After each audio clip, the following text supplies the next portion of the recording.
Zee 24 तास, एक पाऊल पुढे। मी असं याच्यावर सांगू इच्छितो की हा जो जिवंतपणा तुम्ही म्हटलाय, हा जर आपल्याला जोपासायचा असेल तर याचं ट्रेनिंग पहिले विद्यार्थ्यांना देणं आवश्यक आहे। आणि या विद्यार्थ्यांना ट्रेनिंग देण्याकरता अशी एक स्कीम आपण सध्या राबवतो आहे की आपले जे भारतीय पारंपरिक खेळ आहेत, आपल्या ज्या भारतीय पारंपरिक कल्पना आहेत, संस्कृती आहेत, जसं मी दहीहंडी म्हणालो, जसं एक चक्रव्यूहाचं जर उदाहरण घेतलं की एक रोबोटिक्स गेम आपण तयार केला चक्रव्यूहाचा, की ज्याच्यामध्ये एक टीम आहे, दुसरी टीम आहे, तो अभिमन्यू नावाचा एक रोबोट, ऑटोमॅटिक रोबोट त्याच्या आतमध्ये जातो आणि त्याला दुसऱ्या टीमचे रोबोट अडवतात आणि त्याच्यातनं तो कसा मार्ग काढू शकतो। हा जर आपण थीमॅटिक म्हणजे गेम स्वरूपात जर हा खेळ मांडला तर त्याच्यामध्ये सजीवपणा येईल, जिवंतपणा येईल। त्याच्यामध्ये आपल्याला दुसरं उदाहरण याचं पण घेता येईल की पेरेंटिंग किंवा ग्लोबल वॉर्मिंग। आज जिथे सगळी चर्चा होते आहे की काही रोबोट्स आहेत ते दुसऱ्या ग्रहावर जात आहेत, आपल्याच ग्रहावर काही सीड प्लांट करत आहेत,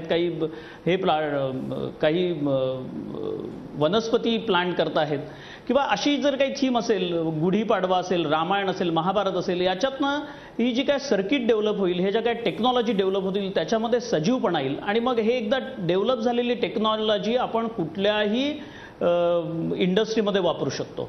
तर तो सजीवपणा येण्याकरता आपल्याला त्याच्यामध्ये गेम स्वरूप असं द्यावं लागेल, त्याच्यामध्ये इंटरेस्ट क्रिएट करावं लागेल, त्याच्यामध्ये त्यांना विद्यार्थ्यांना सगळ्या बाजूनी विचार करून ते सर्किट तयार करावं लागेल, विचार करण्याची आज गरज निर्माण झाली। आणि दुसरी गोष्ट म्हणजे विद्यार्थ्यांचाही सगळ्या बाजूने विचार करण्याची गरज निर्माण झाली आहे। महत्त्वाचा मुद्दा आहे, आपण आंतरराष्ट्रीय स्तरावर आपण पूर्णपणे प्रगती करतोय, त्या तंत्रज्ञानाला आपण स्पर्धा करतोय, पण तंत्रज्ञान खरोखर जर रुजवायचं असेल तर ते गावागावातल्या बांधावर रुजलं पाहिजे, त्या विद्यार्थ्यांपर्यंत पोहोचलं पाहिजे। या स्पर्धेबद्दल आपण काय सांगाल?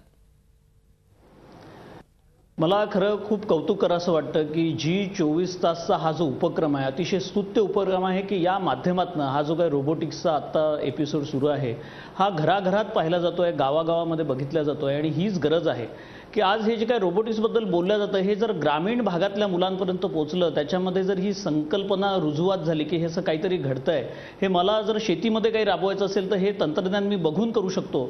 आणि जर हे G24 तासच्या माध्यमातून जर होणार असेल तर ते खूप चांगलं आहे। गव्हर्नमेंटच्या अतिशय सुंदर योजना आहेत की ग्रामीण भागातून येणारे मुलांकरता तिथे जे काय असिस्टन्स देण्यात येईल, त्यांना रोबोटिक्सच्या मोटर्स, रोबोटिक्सचे सर्किट, ट्रान्झिस्टर, आयसीज, याच्यासाठी पुष्कळ संस्था समोर आलेल्या आहेत, पुष्कळ कंपन्या समोर आलेल्या आहेत की वेगवेगळ्या कन्सेप्टवर ग्रामीण भागातले जे काही प्रॉब्लेम आहेत ते अत्याधुनिक मशीनद्वारे म्हणजे ऑटोमॅटिक मशीन म्हणजेच रोबोटद्वारे कसं सॉल्व्ह करता येईल। रोबोटच्या बाबतीमध्ये मला असं बोलता येईल की रोबोकॉनमध्ये आम्ही असं प्रमोट केलेलं आहे की ग्रामीण भागातनं येणाऱ्या कॉलेजेसला आम्ही खूप प्रायोरिटी दिली आहे की ते कशा पद्धतीने प्रॉब्लेम सॉल्व्ह करतात, कशा पद्धतीने मशीन्सवर काम करतात, कशा पद्धतीने सर्किट डिझाईन करतात। लो कॉस्ट डिझायनिंग मॉडेलला आम्ही नेहमी अवॉर्ड देतो आलो आहे। आणि मला सांगायला तुम्हाला आश्चर्य वाटेल, मला हे असं खात्रीपूर्वक नमूद करावं असं वाटतं की गडचिरोली, भंडारा, यवतमाळ सारख्या भागातनं सुद्धा टीमचं रिप्रेझेंटेशन रोबोकॉनमध्ये आलं आणि त्या कॉलेजेसनी लो कॉस्ट रोबोट म्हणून कौतुकाला ते प्राप्त झाले, त्यांनी त्याच्यामध्ये पारितोषिक सुद्धा मिळवलं। तर ही आज तळागाळामध्ये पोहोचण्याची गरज आहे। आणि मला असं वाटतं की G24 तासचा हा अतिशय स्तुत्य उपक्रम आहे की या माध्यमातून आज गावातल्या विद्यार्थ्यांपर्यंत हा कन्सेप्ट पोचतो आहे। नक्कीच सर, अतिशय महत्त्वाचा हा मुद्दा आहे। पण मुळात जर प्राथमिक स्तरावर आपण म्हणायचं झालं किंवा खरं तर इथल्या प्रत्येक विद्यार्थ्यामध्ये औत्सुक्य असतं, कौतूहल असतं विज्ञानाबद्दल, पण हेच जर त्याला विज्ञानाच्या दृष्टीने परिभाषेत समजावायचं असेल आणि तंत्रज्ञानाची स्पर्धा करायचं असेल, भविष्याचा विचार करायचा असेल तर सरकारनं, आपल्या शिक्षण व्यवस्थेनं काय केलं पाहिजे, याबद्दल काय सांगाल? जसं मी म्हणालो की विद्यापीठामध्ये पुणे विद्यापीठाचा जर विचार केला तर त्यांनी रोबोटिक्स नावाचा एक स्पेशल कोर्स, स्पेशल विषय इंट्रोड्यूस केलेला आहे। 3rd इयरला, फायनल इयरला मुलं आज रोबोटिक्समध्ये इंटरेस्ट घेतात, रोबोटिक्समध्ये स्पेशलायझेशन करतात। त्यांना फायनल इयर इलेक्टिव्हला हा सब्जेक्ट आहे।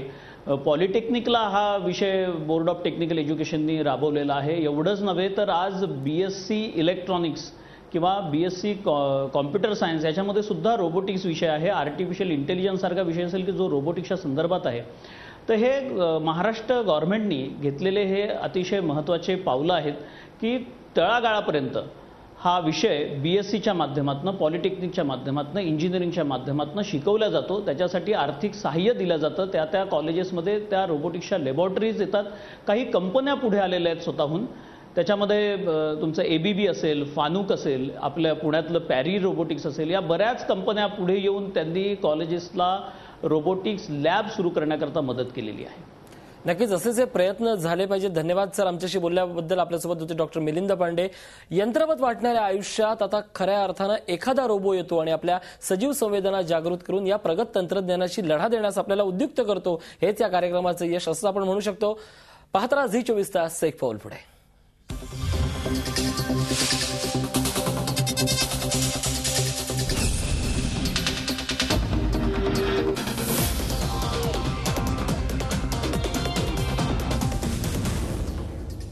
झी 24 तास, एक पाऊल पुढे.